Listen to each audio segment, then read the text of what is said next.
Silvano Aureoles Conejo tiene 52 años de edad. Nació en Carácuaro, Michoacán, el 23 de agosto de 1965. Es ingeniero agrónomo y maestro en Ciencias del Desarrollo Rural Regional por la Universidad de Chapingo. Es divorciado y tiene 2 hijas. Aureoles Conejo fue integrante de grupos campesinos en Michoacán, como la Unión Nacional de Organizaciones Regionales Campesinas Autónomas y el Congreso Agrario Permanente. En el año 2000 fue electo diputado federal por el Distrito 3 de Michoacán, cargo que dejó 2 años después para competir exitosamente por la presidencia municipal de Zitácuaro. En 2003 fue designado secretario de Desarrollo Agropecuario por el gobernador Lázaro Cárdenas Batlle. 3 años después fue elegido senador de la República, donde fungió como presidente de la Comisión de Recursos Hidráulicos, vicecoordinador de la bancada perredista y vicepresidente de la mesa directiva. En 2012 fue elegido diputado federal, cargo en el que dirigió la Junta de Coordinación Política y en 2014 la mesa directiva de la Cámara Baja. En junio de 2015, Aureoles Conejo triunfó en la elección para gobernador de Michoacán, representando una alianza del PRD, PT, Nueva Alianza y Encuentro Social. Ocupa el cargo desde el 7 de octubre de ese año. Silvano Aureoles es uno de los fundadores del Partido de la Revolución Democrática, del que también ha sido consejero nacional. El 1 de marzo de 2017, en 6 mensajes de Twitter, anunció su intención de buscar la candidatura presidencial perredista. En julio confirmó que lo haría como integrante del Frente Ciudadano por México, formado por el PRD, el PAN y Movimiento Ciudadano.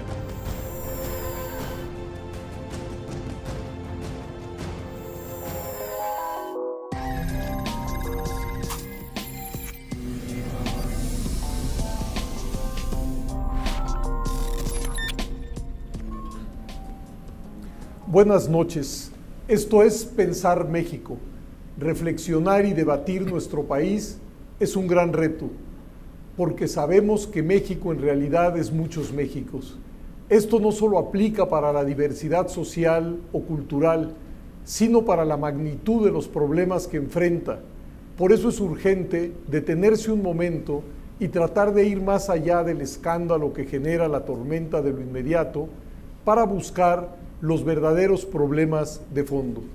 La raíz que ha fortalecido los problemas, pero que también podría ser la clave para solucionarlos, o por lo menos para enfrentarlos. De eso queremos hablar con los eventuales protagonistas de este proceso electoral, como el gobernador Silvano Aureoles, que nos acompaña en esta ocasión. Gracias, Pepe. Bienvenido. Muchísimas y muchas gracias por estar aquí. Gracias, encantado. Gobernador, permíteme entrar con un planteamiento. Vamos Sí. a las elecciones más grandes en la historia de México. 30 estados de la República tendrán comicios, al igual que las elecciones federales, el mismo día. Y sin embargo, creo detectar en el ambiente una especie de malestar con la vida pública en México. Entonces, mi primera pregunta sería, ¿qué está alimentando ese malestar? ¿Cuáles son las fuentes de ese malestar? ¿Y cómo podemos, por supuesto, atacarlas? Bueno, gracias primero. Creo que son muchos factores los que inciden. Hay un ambiente general, así lo percibo yo, de enojo, de desencanto, de coraje con todo lo instituido, con la clase política, con los gobernantes, partidos políticos, representantes populares, gobiernos. Resultado de un proceso, a mi juicio, de pérdida de confianza, de pérdida de certeza, de desencanto con resultados y también de un movimiento no solamente nacional, sino internacional, de rechazo al sistema. El discurso antisistema ha crecido de manera muy, muy importante, creo, con muchas razones.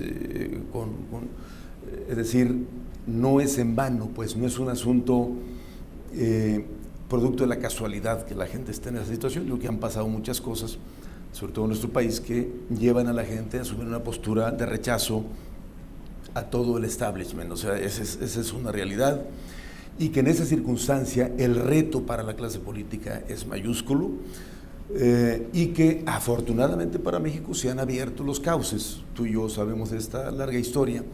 La apertura, por ejemplo, para las candidaturas independientes, quitarles esta facultad única a los partidos para que sean la vía de acceso al poder, la llamada partidocracia. Creo que viene a generar o abrir en buena medida estas posibilidades. Sin embargo, tampoco es la solución, porque hubo a mi juicio, una fiebre de las candidaturas ciudadanas independientes que se ha venido apagando, y creo también porque se saturó de candidatas o aspirantes, candidatas o candidatos, al no tener opciones en sus partidos políticos, entonces renunciar 6 meses antes o un año, como dice la ley, entonces optar por la famosa candidatura independiente. Creo que eso también rápidamente permeó en el ánimo de la sociedad, y no he visto yo bien recibidos las propuestas de candidaturas independientes. Pero precisamente en esa dirección, si mal no entiendo, se reconoce que hay causas para que exista malestar.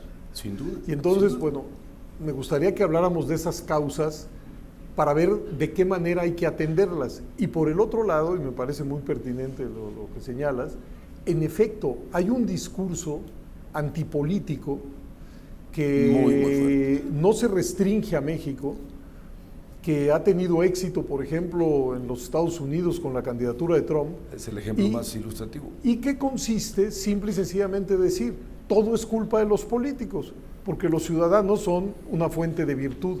Bueno, creo yo que precisamente para hacerle frente al discurso antipolítico, que es un discurso simplificador y maniqueo, pues hay que tener como una agenda de cuáles son los problemas que hay que atacar. Y en ese sentido, pues me permitiría insistir, ¿cuál es el nutriente de ese mal? O los nutrientes, porque no creo que por una sola cosa la gente esté, digamos, malhumorada con los políticos, con los partidos, con los congresos, con los gobiernos. No, evidentemente no, Pepe. Por un lado, creo que, y hay que aceptarlo de manera autocrítica, la clase política le hemos quedado mucho a deber a la sociedad en general, al país.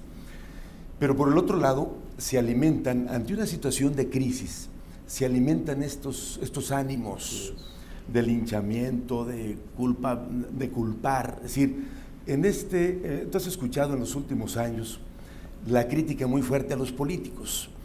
Yo recuerdo que veía en algún momento en la propia Ciudad de México espectaculares donde dice, queremos ciudadanos, no políticos. Y a ver, que yo recuerde, yo también soy ciudadano mexicano, sí. Yo no vengo de Neptuno o de Marte, ¿no? Es decir, porque es este discurso de que ahora somos ciudadanos, no políticos. ¿Qué significa ser un ciudadano y qué significa ser un político? Al final del camino, prácticamente toda la actividad que realices tiene un sentido político. Hasta los acuerdos familiares tienen un sentido político. Pero aquí se asocia con el tema partidario, con el tema electoral y con el tema del ejercicio del poder. ¿Y qué se identifica junto con el ejercicio del poder? Corrupción, malos manejos de los recursos, abuso de poder, etcétera, etcétera, etcétera. Que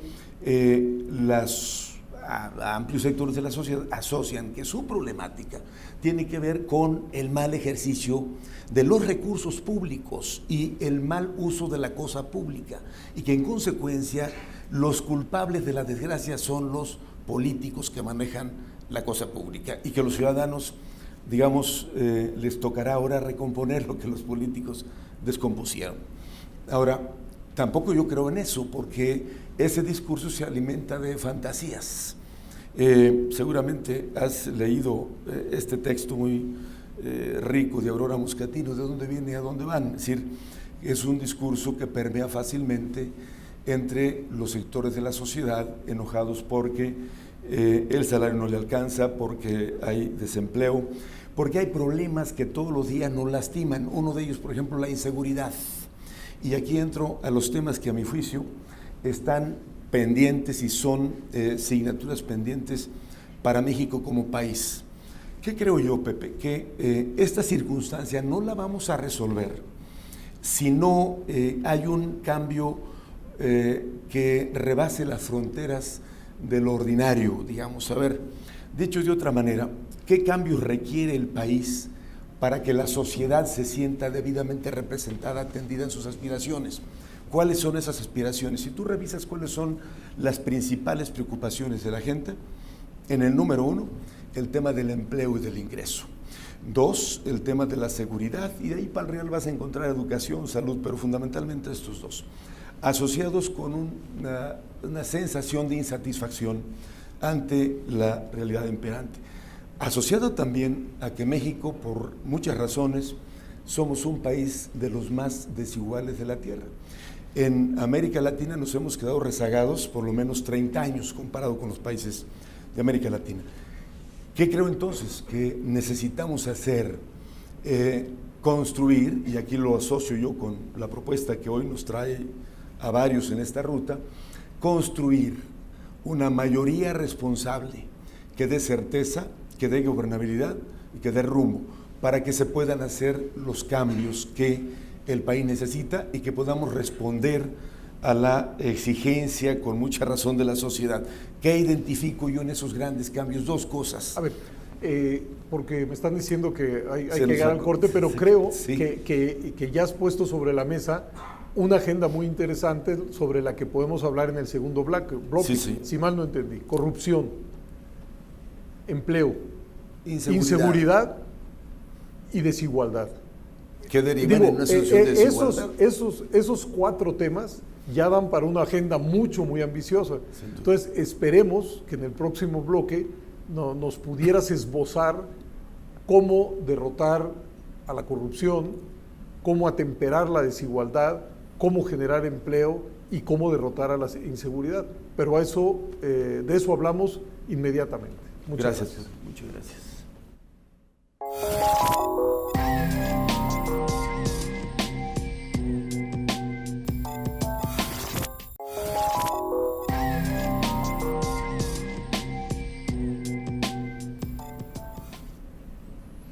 El gobernador Aureoles acaba de poner sobre la mesa una agenda que parece pertinente.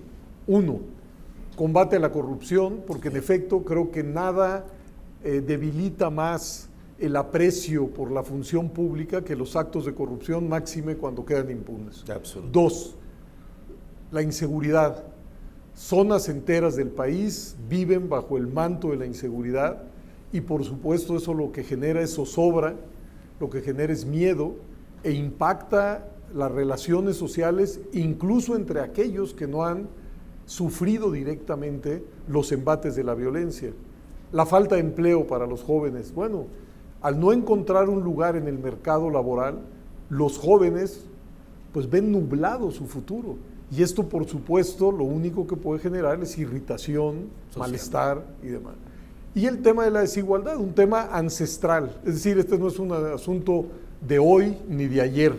Es un tema que ha acompañado toda la historia de nuestro país, incluso antes de ser México, diría yo. Sí. Bueno, entonces, pues lo que me gustaría es cómo entrarle a cada uno de estos. Identifico además, porque estas son, digamos, las consecuencias. Es decir, la gente percibe actos de corrupción, indudablemente asociados con impunidad, porque, dice algún escritor, corrupción seguramente va a haber siempre. El problema grave es la impunidad con la que se quedan los actos de corrupción. Y el tema de la inseguridad, etcétera, etcétera. ¿De dónde creo yo que deriva esto, Pepe? De 2 temas fundamentales que creo que tienen que transformarse en México. 1 es el régimen político. A mi juicio hay un régimen político caduco, un presidencialismo obsoleto, sin capacidad de hacerle frente a los retos presentes y futuros, no solamente internos, sino externos. De tal manera que hay que revisar de la A a la Z el régimen político y los cambios que hay que hacer, no solamente en términos de la figura presidencial, en términos de la conformación de las cámaras del Congreso, sino también en términos de el resto de las instituciones del Estado, por ejemplo, órganos autónomos, Poder Judicial. ¿Quién dijo? Perdón que interrumpa, sí, porque este tema creo que es muy relevante y valdría la pena seguirlo. ¿Estás planteando el tránsito, por ejemplo, a un sistema parlamentario? O semiparlamentario. A ver, porque a estas alturas, si no es un tema de señalamiento específico a alguien, en un país en donde el régimen en turno hubiera llegado a los niveles de descalificación y de devaluación y descrédito, imposible que siguiera en la conducción del país. Si tienes un sistema diferente, tienes los cauces para resolverlo. Aquí no los tenemos en México. ¿Qué Tienes tipo que de cauces, qué tipo de sistema? El sistema semiparlamentario, jefe de gabinete, aval de las cámaras para los funcionarios de primer nivel, Hacienda, Gobernación, etc. Hoy solamente los funcionarios menores de Hacienda y los de la Cancillería pasan solo por el Senado, no por las cámaras del Congreso, que yo creo que eso hay que revisarlo bien. Incluye también el tamaño de las cámaras. A ver, ¿quién nos dijo que tiene que haber 500 diputados federales? O 128 senadores de la República, o en los congresos locales, Jalisco, no sé, tiene 8 millones de habitantes y tiene 40 diputados locales. ¿Por qué Campeche, que tiene 750,000 habitantes, también tiene 40 diputados locales? Y así te podría dibujar el abanico. ¿Y cómo estás pensando en reducirlos? Yo no sé si reducirlos, No, pero tiene que haber criterios para que el número corresponda con la demanda. Tú, que eres un experto en el sistema político mexicano, ¿sabes por qué hay 500 diputados federales? Bueno, fue un acuerdo cupular, fue un asunto estrictamente pero así son los números en todos los congresos en el mundo. Bueno, yo creo que hay algunos criterios. Digo, si nos vamos a Israel, que tiene 10 millones de habitantes, tiene una asamblea de 600, pues, pero lo que me interesa no es tanto... Pero no me quiero meter en el tema de la discusión PPD, en los contenidos específicos. Tengo yo ahí desarrollado todo el tema y lo podemos platicar. Sino el concepto general, régimen político agotado, presidencialismo absoluto, con debilidades estructurales evidentes, incapaz de encauzar los destinos de un país de 150 millones de habitantes, con un vecino, con un presidente medio chiflado, y que un día dice una cosa y otro dice otra, que complica severamente nuestra relación internacional y los impactos que tiene dentro. Te lo dice alguien que es originario de un estado que es binacional, Michoacán, con su mitad de la población aquí y la mitad en Estados Unidos. La otra, la Corte. ¿Por qué la Suprema Corte tienen que ser 11 ministros que hoy te deciden hasta el conflicto de un matrimonio? ¿Eso es lo que hoy requiere México para enfrentar los retos presentes y futuros? Yo creo que no. 2, el modelo de desarrollo económico, que ha sido un modelo empobrecedor, excluyente, y lo reflejan las cifras. Por ejemplo, la CEPAL te dice, en los últimos 30 años, todos los países de América Latina en los años 90 mostraban una situación grave de pobreza y marginación. 50% de su población en pobreza y en pobreza extrema. México en ese tiempo tenía 44% de población en pobreza extrema.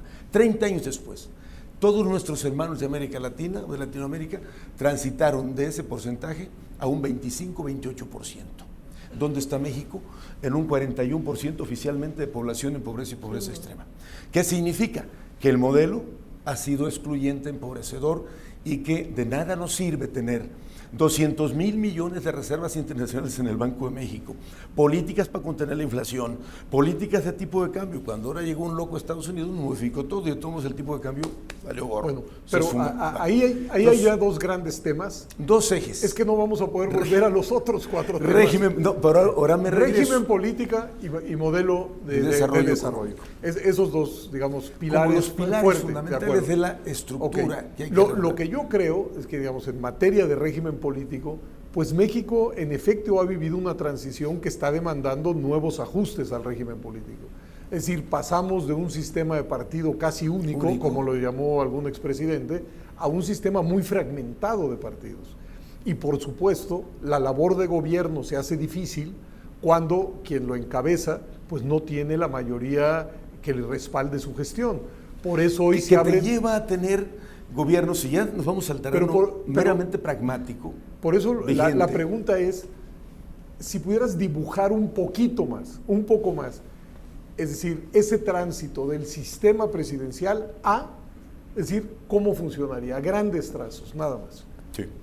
De lo del régimen presidencial ahora, unipersonal, omnipotente, omnipresente, a un régimen parlamentario donde los temas centrales del país se debatan, se discutan, y donde las políticas de Estado o las políticas que se requieren de Estado se diseñen ahí y no sean resultado o de la ocurrencia o de las plataformas programáticas de los partidos. Y aquí asocio este tema, Pepe, con otra cosa que yo he reiterado mucho. Durante las últimas décadas, los gobiernos de México, y se traduce también en los estados, la agenda nacional, para que hablemos del país, ha sido la agenda del candidato, o en su caso la agenda del presidente, o la agenda de la plataforma programática de los partidos. Todos decimos que traemos la agenda nacional, que tenemos un proyecto de nación, sí, pero yo no lo veo reflejado, porque si eso fuera realidad, si los partidos políticos, si los candidatos, el gobierno en turno, trajera la agenda nacional, entonces la gente no estuviera tan enojada con nosotros, no estuviera tan desencantada con los resultados, y lo que ha sucedido en la práctica es que la sociedad camina por una pista y el gobierno camina por otra. O sea, pensando que esas construcciones no fueran unipersonales. Que no sean unipersonales, por un lado. Pero el otro es que tienes que asumir que la agenda nacional es la agenda de los problemas de la gente, los problemas de los ciudadanos, sin irnos al tema populista. Pero decir, ya lo habías esbozado, ya lo habías esbozado, sí. Es corrupción, inseguridad y falta de empleos.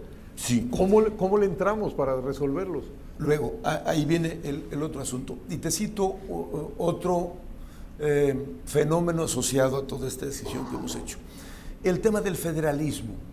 A ver, el federalismo plasmado en la Constitución, y ahorita te asocio con temas de inseguridad y temas de crecimiento. El federalismo en buena medida es letra muerta.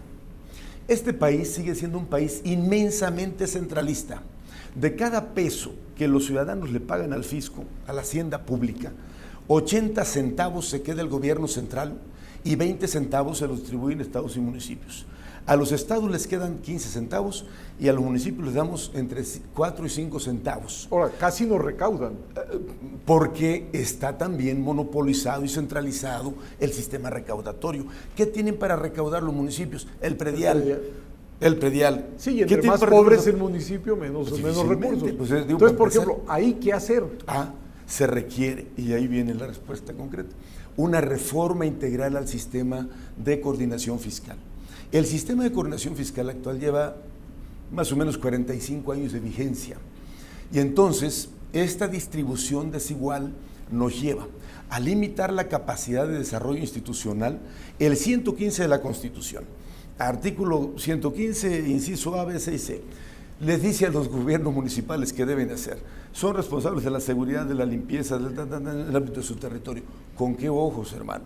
Si los municipios escasamente les alcanza para pagar. ¿Qué impuestos trasladarías, digamos, hacia el municipio? No, incluso hay que hacer una revisión completa, pero yo lo haría más sencillo. Yo modificaría la fórmula, tengo años pidiéndolo. Modifiquemos la fórmula. Hoy la fórmula es 80-20. Hagamos la fórmula 75-25. O sea, que no haya más responsabilidad para recaudar por parte de los gobiernos locales y municipales. Puede haber. Yo digo, por ejemplo, el caso del predial, que es un impuesto pues de lo más importantes que tiene un municipio. Porque lo demás son las licencias de los negocios y estas cosas. Lo más significativo es el predial. Pero ¿qué le pasa a un presidente municipal? Sobre todo de un pueblo pequeño. Pues conoce a todo el pueblo. Y entonces pues lo apoyan para que gane, y luego cuando gane quiere ponerle el predial, te dicen, oye, mano, pues por eso voté por ti, pues porque no vas a cobrar los impuestos. Entonces, prefieren, entonces, eso se tiene que reformar, para que entonces el ente que cobre el predial sea el Estado de la Federación con corresponsabilidad, tanto en su aplicación como en la distribución del recurso de los municipios. A los estados, ¿qué impuestos nos dejan? Entonces, no hay. Pero entonces habría que hacer una operación en ambos sentidos, digamos, de redistribuir ese peso fiscal, pero al mismo tiempo redistribuir las facultades y obligaciones de recabar impuestos entre municipios, estados y la federación. Tú lo has dicho bien, una redistribución de las obligaciones y facultades en materia de recaudación, para que pues todos carguemos también con las dificultades. Pero hoy por hoy, como estamos, que es un tema, yo digo, urgente, mientras llegamos a ese óptimo donde distribuimos funciones, etcétera, etcétera, modifiquemos la fórmula. Significaría para este país sacar de la bancarrota o de la situación de quiebra financiera que están, yo creo que el 90% de los municipios del país. Y entonces tener capacidad para hacerle frente a necesidades esenciales, los servicios, la seguridad, educación, salud, porque hoy además Esos son temas que exclusivamente los atendemos Estados o Federación. Y entonces no hay una distribución equitativa. Puede ser que tampoco haya una responsabilidad equitativa en la recaudación, pero hay una injusticia terrible en la distribución de los recursos.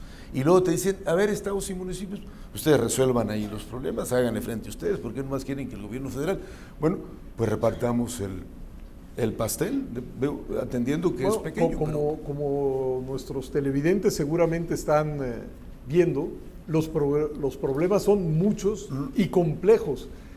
Pero nos queda un minuto para que nos digas algo sobre el cambio en el modelo de desarrollo. Es decir, no quiero que se nos quede, digamos, en el tintero.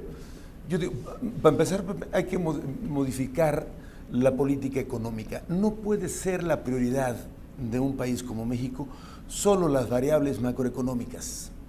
No podemos seguir cuidando las reservas internacionales sin que generen desarrollo. ¿Qué no haría el país con 200,000 millones de dólares en inversión productiva, en infraestructura, en infraestructura hospitalaria, de educación? Veamos los chinos, lo que están haciendo o lo que hacen, por lo menos han hecho en los últimos 30 años. La otra es dejar de pensar en los mecanismos de acotamiento para la contención de la inflación, para apuntalar el tipo de cambio, y pensemos más en inversión productiva, en ampliar la cobertura de educación superior, en mejorar los servicios de salud, en infraestructura carretera, en transporte moderno para estas sociedades tan grandes que han sido asfixiadas. Guadalajara vuela por el tema de los tráficos, y rescatar líneas importantes de investigación, ciencia y desarrollo tecnológico, que nos permita volvernos un país competitivo, y desde luego el fortalecimiento de las instituciones de desarrollo para poder equilibrar la distribución de la riqueza. Gobernador Aureoles, de veras, muchísimas gracias por estar con nosotros. Gracias, Pepe. Creo que el auditorio ha recibido insumos muy importantes para pensar México, qué es lo que queremos hacer. E invitamos al auditorio al siguiente programa de esta serie. Muy buenas noches.